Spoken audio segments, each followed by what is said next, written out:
Pulling அது எப்படி பண்ணுறது? காலையில் எழுந்ததும் எதுவும் சாப்பிடாமல் இதயம் வளத்தை வாயில ஊத்தி நல்லா கொப்பளிக்கணும், அப்புறம் அதை துப்பிடணும். இதுதான் oil pulling.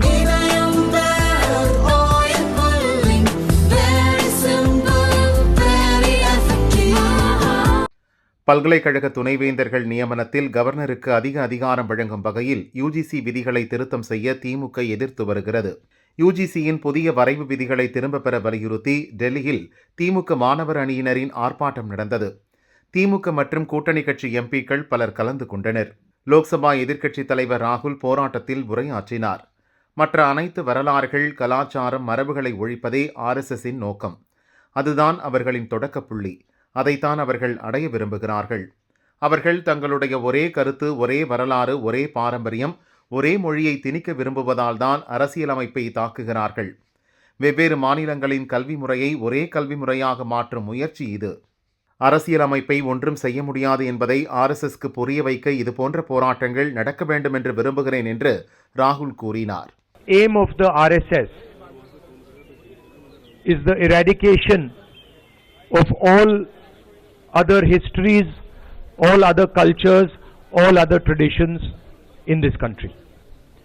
That is their starting point, and that is what they want to achieve.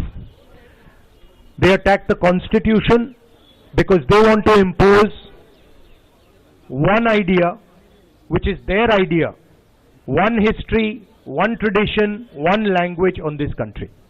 And this attempt that they are doing with the education system of the different states, this is just another attempt to push their agenda.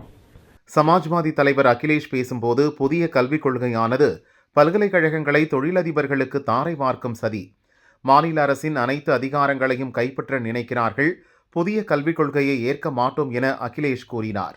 Governor பதவியே ஒழிக்கப்பட வேண்டும் என்று வைகோ உரையாற்றினார்.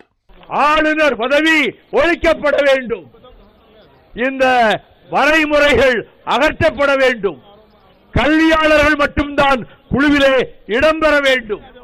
அப்பொழுதுதான் கல்வித்துறையும் பாதுகாக்கப்படும், மாநில உரிமைகளும் பாதுகாக்கப்படும் என்ற நிலையில் ஆளுநர் என்றைக்கு ராஜ்பவனை விட்டு தூக்கி எறியப்படுகிறாரோ, விஜய் இந்த ரவி மட்டுமல்ல எந்த ஆளுநரும் அங்கு தேவையில்லை என்று பேரறிஞர் அண்ணா அவர்கள் இதே பூமியில் டெல்லி பட்டணத்து மாநிலங்களவையில் அவர் முழக்கமிட்டார்.